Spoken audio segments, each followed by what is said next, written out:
티가 나지 않는 순종이라는 제목으로 누가복음 6장 후반부의 본문으로 말씀을 나누겠습니다.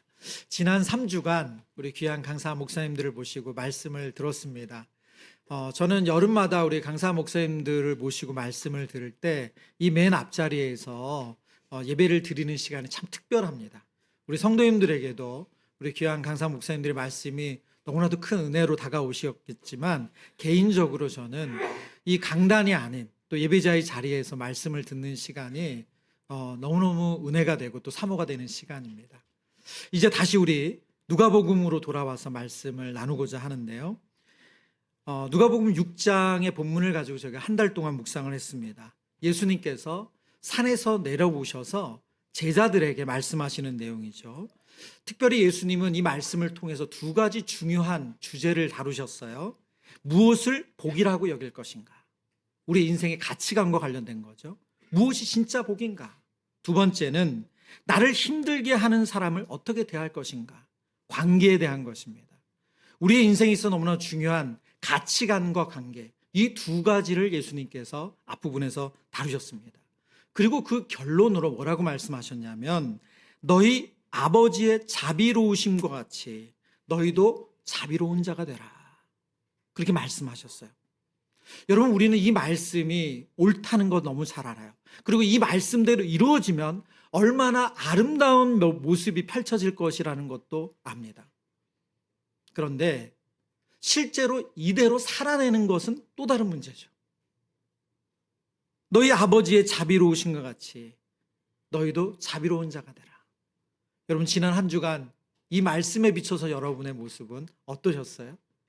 여러분의 배우자에게, 여러분의 직장 동료에게, 또 자녀들에게, 혹은 운전하시면서 여러분 어떠셨습니까? 우리가 이렇게 말씀을 대할 때 우리 안에 자주 나타나는 현상이 있는데요. 첫 번째는 이런 말씀을 대할 때, 이거는 예수님이나 가능하시지, 나는 힘들어 라고 나에게 적용하지 않는 거예요. 두 번째 나타나는 모습은 이 말씀을 들으면서 나보다 다른 사람을 떠올린 겁니다. 이 말씀은 내 남편이 들었어야 되는데, 이 말씀은 우리 아이가 들었어야 되는데, 이 말씀은 우리 직장 동료 누구가 들었어야 되는데, 나에게 첫 번째로 적용하는 것이 아니라 다른 사람에게 적용하는 거예요. 세 번째는 이 말씀을 들었던 은혜, 그 감격으로 내가 그 말씀을 살고 있다고 착각하는 겁니다. 우리가 예배 시간에 흘렸던 눈물, 그 감격을 내가 그 말씀대로 따르고 있다라고 착각하는 거예요. 그것은 말씀을 듣는 바른 태도가 아니죠. 바로 그 감격이 있는 그 자리에서 오늘 예수님께서 이 말씀을 전하시는 거예요. 예수님께서 이 오늘 누가복음 6장의 설교를 마무리하시면서 우리들을 향해서 더 노력해라, 더 애써야 된다, 지금 이런 포커스로 말씀하시는 것이 아니고 우리에게 이런 질문을 하고 계세요. 너는 지금 누구를 따라가고 있니? 그리고 내 삶의 열매는 어디에서 나오고 있니? 마지막으로 너는 지금 무엇 위에 믿음을 세우고 있느냐? 이 세 질문으로 예수님께서 오늘 말씀을 풀어가세요. 이 질문 안에는 비유가 담겨 있는데요. 눈먼 인도자의 비유, 나무 열매의 비유, 두 집 비유, 이 세 개의 짧은 비유는 사실은 같은 내용입니다. 우리의 신앙의 크기, 믿음의 크기는 남에게 보이는 그 자리가 아니라 아무도 보지 않는 그 자리에서 결정된다는 거예요. 오늘 설교 제목을 티가 나지 않는 순종이라고 정했습니다. 예수님께서 우리의 삶에 가장 그 깊은 기초를 점검하시기 때문에 이 말씀을 통해서 하나님께서 우리에게 바라시는 그 모습이 어떤 모습인지 함께 깨닫기를 원합니다. 이제 세 가지를 볼 텐데요. 첫 번째, 우리 같이 읽어볼까요? 남을 보기 전에 나를 보는 눈이 열려야 합니다. 우리 한 번 더 읽어보죠. 시작. 남을 보기 전에 나를 보는 눈이 열려야 합니다. 39절의 본문에 보면 예수님께서 비유로 이렇게 말씀하세요. 또 비유로 말씀하시되 맹인이 맹인을 인도할 수 있느냐? 둘이 다 구덩이에 빠지지 아니하겠느냐? 이 말씀은 바로 앞 문맥과 연결해서 예수님 말씀하시는 거예요. 방금 전에 예수님 어떤 말씀을 하셨냐? 비판하지 말라, 정죄하지 말라, 이 말씀을 전하셨어요. 그런데 사람들의 마음은 참 이상하게도 판단하지 말라는 이 말씀을 들으면서 그 말씀을 판단의 도구로 사용할 수 있어요. 어떻게 하는 거죠? 지금 저 말 나 판단하는 말 아니야? 이렇게 사용한다는 거예요. 예수님 그 마음을 아셨어요. 그래서 우리에게 눈이라는 것을 통해서 지금 설명해 가십니다. 다른 사람을 사랑하지 못하는 사람에게 나타나는 공통점이 있는데요. 바로 남을 보는 눈은 좋습니다. 밝아요. 근데 나 자신을 보는 눈은 흐리다는 거예요. 그래서 예수님께서 맹인 인도자다라는 표현을 사용하신 거예요. 근데 예수님의 이 표현은 갑자기 6장 설교의 후반부에 갑자기 튀어나온 내용이 아니고 6장 전반부부터 우리에게 이미 그것을 느끼게 하셨어요. 보면 6장의 처음에 등장하는 인물이 누굽니까? 예수님의 제자들과 그 제자들을 판단하고 있는 바리새인들이었어요. 안식일에 제자들이 밀 이삭을 잘라 먹을 때 바리새인들은 그 제자들을 판단합니다. 그리고 이어서 회당에서 손이 굽은 사람, 손이 마른 사람을 예수님이 고치실 때 바리새인들은 예수님을 고발하기 위해서 엿보고 있었다. 성경은 말씀해요. 그들은 성경에 대해서 누구보다도 가장 잘 아는 사람들이었습니다. 성경 지식에 해박했어요. 근데 그것을 가지고 자기를 검열하고 자기를 보는 게 아니라 남을 보는데 밝았다는 거예요. 그래서 성경은 그들에게 뭐라고 말하고 있습니까? 예수님께서 맹인이다. 스스로를 가장 잘 본다고 믿었는데 그 교만이 정작 그들의 눈을 가리고 있다 얘기하시는 거죠. 예수님 이어서 이렇게 말씀하세요. 제자가 그 선생보다 높지 못하나 무릇 온전하게 된 자는 그 선생과 같으리라. 왜 예수님께서 이 이야기를 하시는가? 결국 누구를 따르냐 하는 것이 그 사람의 결론을 결정한다는 거예요. 지금 바리새인들은 온전히 하나님을 따르고 있지 않다는 말씀을 지금 이 말씀으로 이야기하시는 겁니다. 학생은 스승이 걷는 길 이상을 걸을 수가 없죠. 스승의 시야가 닿는 곳까지 볼 수 있고 스승이 보지 못하는 맹점에 그대로 갇힐 수밖에 없습니다. 그러니까 지금 누구를 따라가느냐 하는 것이 그 인생의 어느 목적지, 도착점을 결정한다는 거예요. 근데 맹인의 인도를 받아요. 그럼 어떻게 돼요? 오늘 성경에 뭐라고 합니까? 맹인의 인도를 받으면 구덩이에 빠진다는 거예요. 예수님은 의도적으로 넘어진다는 표현을 쓰지 않고 구덩이에 빠진다고 말씀하셨어요. 넘어진 사람은 다시 일어설 수 있지만 구덩이에 빠진 사람은 스스로 그 구덩이에서 나올 수 없기 때문에 이 표현을 쓰신 것입니다. 결국 우리가 누구를 따라가느냐 하는 문제는 단지 나는 이런 사람이 좋고 저런 사람이 좋고 취향의 문제가 아니라 생사를 결정하는 너무너무 중요한 문제라는 거예요. 예수님을 따라가는 사람에게 가장 먼저 보이는 것은 무엇입니까? 그것은 남의 허물이 아니고 바로 나의 허물이에요. 자기 자신이에요. 어찌하여 형제의 눈 속에 있는 티는 보고 내 눈 속에 있는 들보는 깨닫지 못하느냐. 예수님께서 이 비유를 통해서 티와 들보라는 이 두 가지를 대조하셨죠. 티는 눈 속에 들어가는 작은 먼지를 말합니다. 그 들보는 뭡니까? 지금 저희 교회는 이제 들보가 이렇게 여기 말을 이렇게 들보죠. 여기 튀어나온 게 들보가 되겠죠. 이런 기둥이잖아요. 여러분 사람의 눈에 기둥이 들어갔다 이게 말이 됩니까? 그렇죠. 이게 만화로나 그릴 수 있는 거잖아요. 지금 예수님께서 이런 과장을 하시는 거예요. 지금 예수님은 이런 사람들, 자기 눈에 들보는 보지 못하고 남의 눈에 티를 가지고 지적하는 그 사람을 향해서 뭐라고 표현하셨냐면 외식하는 자다 이런 표현을 하셨어요. 외식한다라는 단어의 뜻은 연기한다는 뜻이거든요. 나는 그런 사람이 아닌데 그런 척 한다는 거예요. 그러면 이들이 무슨 연기를 할까요? 우리가 다른 사람에 대해서 비판하고 판단하고 정죄할 때 우리가 연기를 한다는 거예요. 무슨 말입니까? 나는 안 그런 사람인 거라고 착각한다는 거예요. 나는 그렇게 의롭지 않아. 나는 그렇게 깨끗하지 않아. 그런데 내가 그 사람을 판단하고 정죄하는 순간 나는 그런 사람인 것으로 착각하고 내가 연기하고 산다는 거예요. 우리는 내면의 문제가 클수록 다른 사람의 흠에 대해서 더 예민하고 민감해지곤 합니다. 누군가를 고쳐보겠다는 열심이 과할 때 우리의 모습을 보면 실제로 내 안의 문제가 더 클 때가 많아요. 내 안의 문제를 감추기 위해서 다른 사람을 비난하고 다른 사람을 판단하고 정죄하는 거죠. 여러분, 가장 가까운 우리의 가정에서 어떻습니까? 우리가 배우자의 말투를 탓할 때가 있잖아요. 왜 그런 식으로 말해요?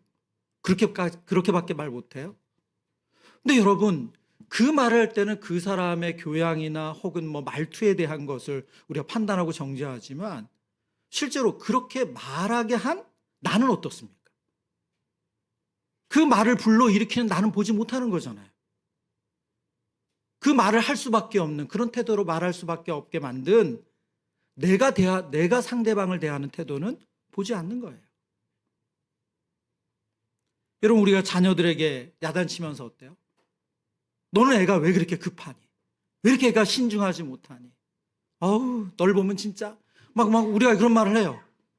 그런데 그 아이를 판단하고 정죄하는 그 모습에서 누구의 모습은 없어요? 나의 모습은 없어요. 우리가 아이들에게 얼마나 다그칩니까? 빨리 해. 지금 엄마 급해. 빨리 해. 아빠 지금 시동 걸어놨어. 여러분, 그래놓고 애를 보고 조급하다고 신중하지 못하다고 말한다면 우리는 우리 모습을 못 보는 거죠. 직장 생활을 하시면서 어떠세요? 난 저분이랑 일하기 너무 힘들어. 저분 너무 이기적이야. 어떻게 자기밖에 몰라. 우리가 그런 생각할 때가 있잖아요. 근데 그 순간에는 내가 얼마나 계산적인 직장 생활을 하고 있는지 그런 나의 모습은 전혀 보지 않는 거죠. 나 또한 어제 또 나의 문제 앞에서 내 이익 앞에서는 철저히 계산적인 생각을 했는데 남을 그렇게 우리가 보는 거 아닙니까? 제가 이 말씀을 준비하면서 이 목회자에게 주시는 은혜이자 이 숙명이 뭐냐면, 너는 그럼 어떠니? 너는 그렇게 잘 살고 있니? 너는 남에 대해서 그렇게 쉽게 말하지 않니? 그 질문을 할 수밖에 없죠. 근데 저에게 주신 질문은 뭐냐면, 누군가에 대해서 너가 말하는 것만큼 그 사람을 위해서 기도하고 있니? 라는 질문이었어요. 너가 정말 누군가에 대해서 그 교회는 이래서 안 돼. 저 목사님은 저게 참 부족해. 그렇게 말하는 것만큼 정말 그 교회와 그 대상을 위해서 너는 기도하고 있니? 말하는 시간과 기도하는 시간의 이 간격, 저를 포함한 우리 모두의 연약한 자화상이라고 생각합니다. 이 말씀을 보시면서 여러분 오해하지 말아야 될 것은, 예수님께서 누군가에 대한 무슨 말하는 것 자체를 그러면 금하시는 건가? 그렇지 않습니다. 우리 42절의 말씀을 다시 한번 볼까요? 42절 우리 같이 한번 읽습니다. 시작. 형제 눈 속에 있는 들보를 보지 못하면서 어찌하여 형제에게 말하기를 형제여 나로 내 눈 속에 있는 티를 빼게 하라 할 수 있느냐. 의식하는 자여 먼저 내 눈 속에서 들보를 빼라. 그 후에야 내가 밝히 보고 형제의 눈 속에 있는 티를 빼리라. 아멘. 여러분, 이 말씀 후반부 42장 후반부에 보면 그 후에야 내가 밝히 보고 형제의 눈 속에 있는 티를 빼라 말씀하세요. 예수님은 우리가 서로를 잘 세워주길 원하세요. 서로에게 권면하길 원하세요. 권면, 세워주는 것을 예수님 하지 말라 그렇게 말씀하지 않아요. 그러나 먼저 내 눈 속에 들보를 빼고 나서 상대방의 지체의 눈 속에 있는 티를 빼주는 것, 이 순서에 대해서 이야기를 하시는 거예요. 여러분, 내 눈 속에 들보를 빼지 않은 채 다른 사람을 고치려고 하면 그것은 그 사람을 돕는 게 아닙니다. 도리어 상처를 주는 거예요. 우리가 가끔 이럴 때 있잖아요.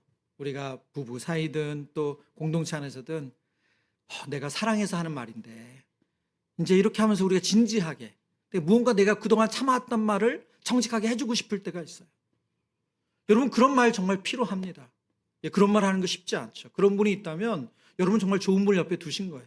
그런데 많은 경우에 내 그 하고자 하는 말을 나에게 먼저 적용하고 하는 게 맞는데 그렇지 못하고 너무 성급하게 우리가 내뱉을 때가 많은 거죠. 정말 내가 그 사람을 사랑해서 하고 싶은 그 내용을 나에게 먼저 내 눈에 들보를 빼는 것으로 한 이후에 그 사람에 있는 티를 빼주어야지만 그것이 상처가 되지 않고 정말 사랑으로 경험되어진다는 겁니다. 여러분 그럼 어떻게 우리 눈에 들보를 뺄 수 있을까요? 우리가 스스로 깨달으면 뺄 수 있습니까? 자기 눈에 들보가 있는 사람들의 특징이 있습니다. 내 눈에 들보가 있다는 걸 모른다는 거예요. 오늘 본문의 바리새인들이 어떻습니까? 그들은 그들의 눈에 들보가 있다는 걸 보지 못해요. 왜 그럴까요? 여러분, 우리 눈이 정말로 하나님이 원하시는 시야로 밝아지려면 우리가 가지고 있는 것으로 되지 않고 더 밝은 빛이 우리에게 비춰야 돼요. 그 빛은 우리에게 나오지 않습니다. 바리새인들의 문제는 뭡니까? 자기가 가진 기준으로 자기 자신을 본다는 거예요. 우리는 나보다 밝은 빛이 필요합니다. 그 빛 앞에 설 때만 비로소 내 얼굴이 보여요. 제가 3주간 외부 강사 목사님들과 말씀을 나누고 또 주일 예배 때도 말씀을 듣고 또 잠시 이렇게 예배와 예배 중간에 또 예배 후에 식사를 하면서 교제를 하면서 우리 목사님들을 만나면서 정말 많은 은혜를 주었습니다. 그것 중에 하나가 뭐냐면 그분들 안에 있는 밝은 빛을 보는 거예요.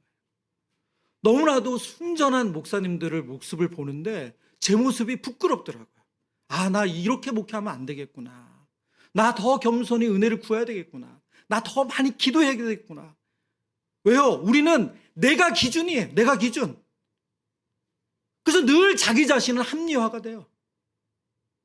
내가 기도 안 하는 거는 나 얼마나 바쁘게 사는데, 나 얼마나 피곤한데, 나 이 정도 지금 애쓰는 거야. 늘 내가 기준이에요. 그래서 나보다 못한 사람에 대해서 우리가 판단하지 않습니까? 십자가는 우리에게 밝은 빛이에요.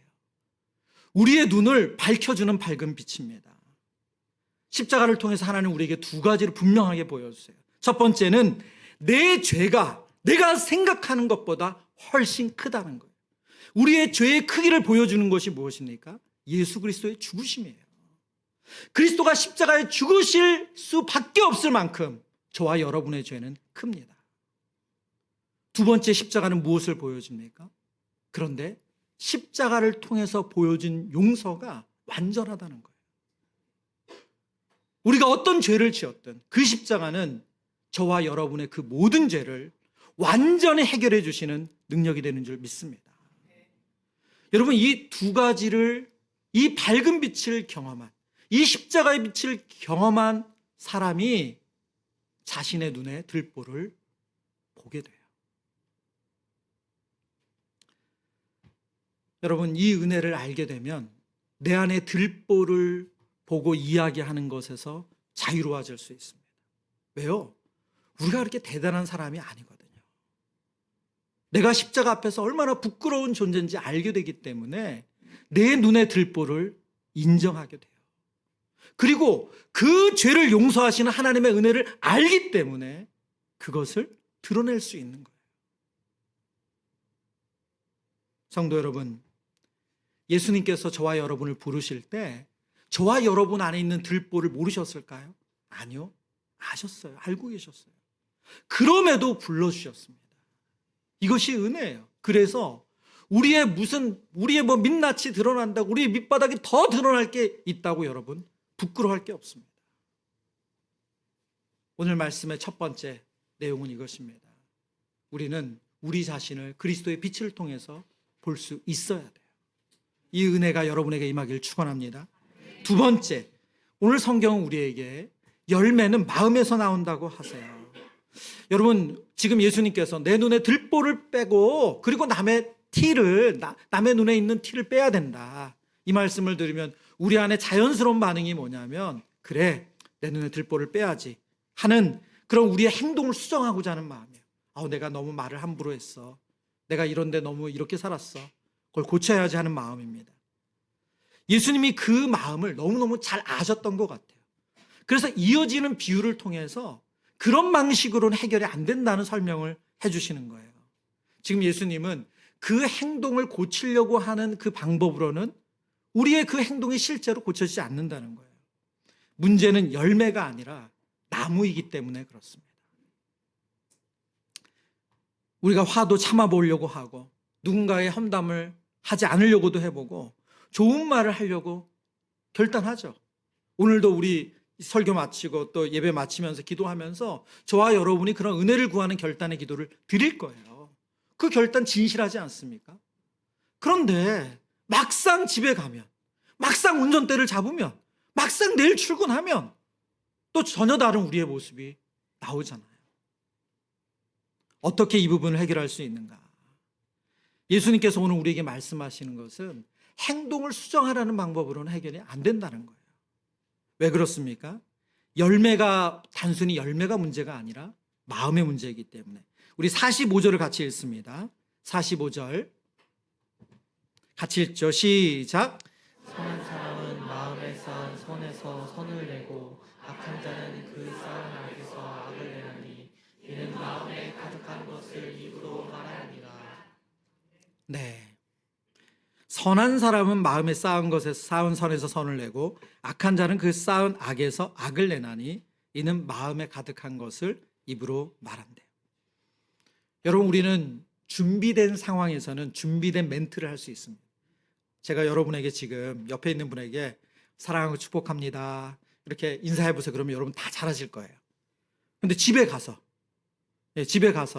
여러분이 준비되지 않은 상황에서 아내에게 혹은 아이들에게 그렇게 상냥하게 예쁘게 말하는가? 보면 그렇지 않잖아요. 그렇죠? 요즘같이 막 더운 날에 우리가 기본적으로 우리의 기본값이 짜증 아닙니까? 왜 문 안 닫아? 또 전기세가 얼마나 나오는데 지금 계속 들 것이다. 막 우리가 준비된 상황에서 이렇게 쾌적하게 예배 드릴 때는 우아하게 사랑하고 축복합니다 할 수 있어요. 지금 예수님께서 뭐라고 말씀하시는 거예요? 상황이 마음을 만드는 것이 아니고요. 상황은 마음을 드러냅니다. 우리의 마음에 그것들이 쌓여 있었다는 거예요. 그것이 드러낸 거예요. 결국 우리는 우리의 마음에 무엇을 쌓고 있는가가 중요한 거죠. 그럼 우리의 마음에 쌓는 것은 어디로부터 시작됩니까? 바로 그것은 노력의 문제가 아니라는 거예요. 예수님이 나무 이야기를 하시는 이유가 여기 있습니다. 문제가 열매라면 우리는 노력하는 것으로 해결이 될 거예요. 그러나 문제는 나무입니다. 나무이기 때문에 노력만으로 해결이 안 돼요. 세례 요한이 회개를 외쳤습니다. 그리고 예수님은 새 포도주와 새 부대 비유를 드셨어요. 이 핵심의 내용은 뭐냐면 그냥 노력을 하는 것으로 우리가 바뀌는 문제가 아니라 근원적으로 우리 자체가 새로워져야 된다는 거예요. 인간이라는 나무로서는 바뀔 수가 없다는 거예요. 그래서 우리에게 진정한 나무, 생명나무를 주셨어요. 그 나무가 누구십니까? 예수 그리스도예요. 신명기서에 나무에 달린 자마다 저주를 받는다 하셨어요. 근데 예수님은 그 저주받을 일을 하지 않으셨음에도 불구하고 나무에 달리셨어요. 누구 때문에? 우리 때문에. 우리의 죄를 대신 지시고 그 나무에 달리신 그분만이 우리에게 참 생명나무가 되셨습니다. 우리가 그분에게 접붙여질 때 우리는 우리의 힘으로 열매를 만들지 않고 그분을 타고 나오는 그 생명이 우리에게 흘러넘쳐서 열매 맺게 되는 줄을 믿습니다. 여러분, 이게 복음이 말하는 변화예요. 제가 간혹 이제 설교를 하고 나면 우리 성도님들 주중에 신방하잖아요. 그러면 우리 성도님들 가운데 그렇다는 거예요. 목사님, 저는 안 그래도 지금 제대로 신앙생활 못 하는데 설교 듣고 있으면 너무 힘들다는 거예요. 또 뭘 하라고 하시나. 지금 이미 알고 있는 것도 안 돼서 힘든데. 여러분, 그런 마음이 우리가 들 때가 있습니다. 그러나 여러분, 그것은 사실 여러분이 말씀을 대하는 태도와 복음의 원리를 오해하셔서 그래요. 여러분, 성경은 우리에게 끊임없이 뭔가 더 많은 이 퀘스트를 요구하시는 게 아니에요. 성경의 내용을 보면 성경이 우리에게 바라시는 것은 단 하나입니다. 너희에게 답이 없다는 거예요. 저와 여러분에게 답이 없다는 거예요. 그래서 그 답이 되시는 그리스도께 연결되는 것밖에 없다는 거예요. 저는 저희 교회에서 신앙생활을 지난 이제 4, 5년간 하면서 우리 여러 성도님들과 훈련을 하고 은혜를 받으며 왔습니다. 너무 감사한 것은 우리 성도님들 가운데 복음을 알지 못했고 또 때로는 신앙생활을 하셨지만 그동안 신앙생활에 있어서 너무 초보적인 단계에 있었던 성도님들이 이 그리스도와 연결돼서 그 삶이 바뀌는, 그 마음이 바뀌는 그런 놀라운 변화를 제가 곁에서 목격할 수 있었다는 거예요. 여러분, 우리의 노력으로 말투를 바꾸자고 하고 뭔가 우리의 행동을 바꾸자고 하는 노력으로 바뀌어지는 것이 아니라 그 모든 것을 이루신 그리스도께 접붙여지는 것만이 우리의 참된 해결책인 줄 믿습니다. 그래서 저와 여러분 할 일은 무엇입니까? 여러분, 겨울나무를 기억하셔야 돼요. 겨울나무 어때요? 열매 없죠? 예, 열매만 없으니까 잎도 없습니다. 아무런 것이 일어나지 않을 것 같아요. 그냥 나무에 붙어 있을 뿐이에요. 겨울나무 가지는. 그런데 시간이 지나면 그 나무에 붙어 있기 때문에 봄이 오고 그리고 여름이 되고 가을이 되면 그에 따라서 잎도 나고 꽃도 피고 또 열매도 맺습니다. 저와 여러분의 일상에 그런 엄청난 드라마틱한 변화가 아니라 할지라도 오늘처럼 하나님 앞에 나와 예배를 사모하시고 또 가정에서 그 아침 일찍 또 늦은 밤 하나님 앞에 기도에 무릎을 꿇으시고 아무것도 일어나지 않은 것 같은 그 상황 속에서 그리스도께 연결되어 계실 때 하나님 그 일을 이루어 가실 줄 믿습니다. 세 번째, 오늘 성경이 우리에게 결론적으로 이렇게 말씀하세요. 깊이 파서 반석 위에 놓아야 한다. 이제 예수님께서 마지막으로 이 설교를 마무리 지면서 이런 좀 무서운 경고를 하세요. 46절의 말씀인데요. 46절 같이 읽습니다. 시작. 어찌하여 내가 말하는 것을 행하지 아니하느냐. 여러분, 오늘 본문에 보면 예수님께서 이렇게 주여 주여 하면서도 어찌하여 내가 말하는 것을 행하지 아니하느냐. 예수님의 이 표현을 보면 예수님을 향해서 주님이라고 부르는 것, 성경에 보면 이것은 신앙적인 변화에 있어서 아주 중요한 변화거든요. 그러니까 이 교회 안에 있는, 말하자면 신앙의 울타리 안에 있는 사람들에게 예수님 하시는 말씀이죠. 예수님께서 이렇게 강하게까지 말씀하시는 이유는 무엇입니까? 정말 그들을 사랑하시기 때문이죠. 지금 이 말씀 뒤에 이어지는 내용이 47절부터 49절의 내용이거든요. 이 말씀을 통해서 우리의 진정한 변화는 마음에서 오는데 그 마음이 변하려면 예수님께 뿌리를 내려야 된다 말씀하시고 그 뿌리가 바로 반석이라는 것을 설명해 가세요. 우리 47절부터 49절의 말씀 한 번 더 같이 읽습니다. 시작. 내가 나와 내 말을 듣고 행하는 자마다 누구와 같은 것을 너희에게 보이리라. 집을 짓되 깊이 파고 주추를 반석 위에 놓은 사람과 같으니 큰 물이 나서 탕류가 그 집에 부딪히되 잘 지었기 때문에 능히 요동하지 못하게 하였거니와 듣고 행하지 아니하는 자는 주추 없이 흙 위에 집 지은 사람과 같으니 큰 물과 부딪힘에 집이 곧 무너져 파괴됨이 심하리라 하시니라. 아멘. 이 복음서에 보면 마태복음에도 똑같은 말씀이 있어요. 근데 누가복음에서 오늘 성경이 마태복음에 없는 표현을 하나 썼습니다. 그게 뭐냐면 깊이 파고예요. 깊이 파고. 집을 짓되 깊이 파고 주추를 반석 위에 놓은 사람과 같으니 그 사람은 요동하지 않는다는 거예요. 깊이 파고. 여러분, 건축에서 가장 힘들고 가장 오래 걸리는 것이 뭐냐? 기초를 파는 겁니다. 지금 망포역에도 기초를 계속 파고 있잖아요. 그래야지 높이 올릴 수 있죠.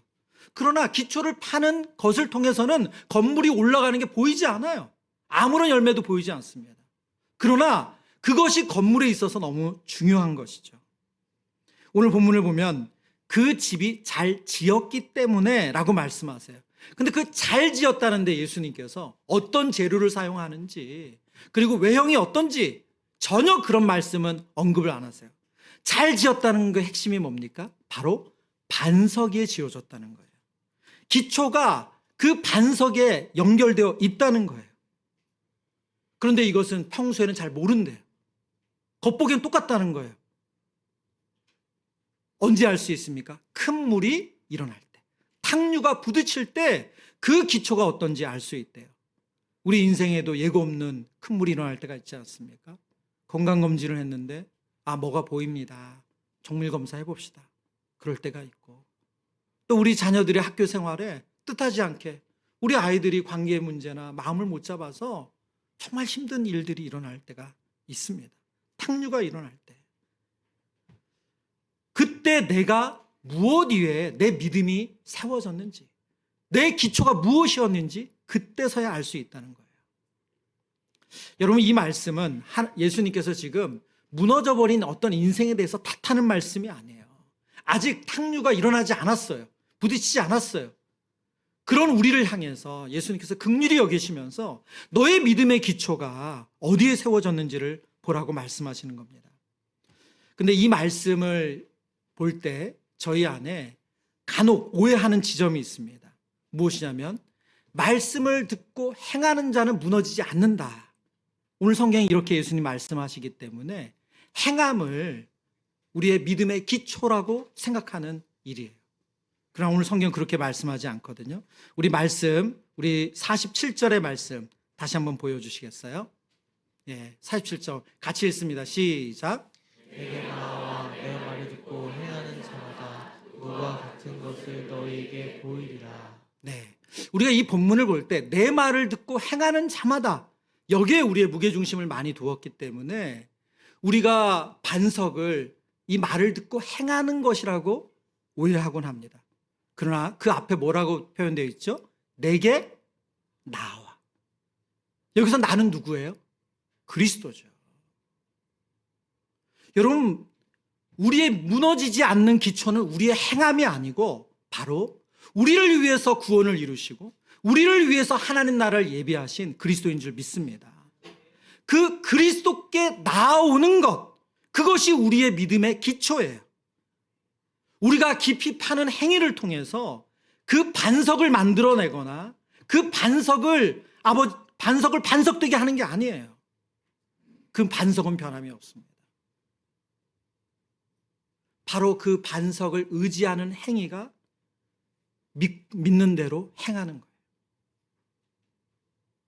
오늘 이 말씀을 묵상하면서 우리 사랑하는 성도님들에게 소망을 드리길 원합니다.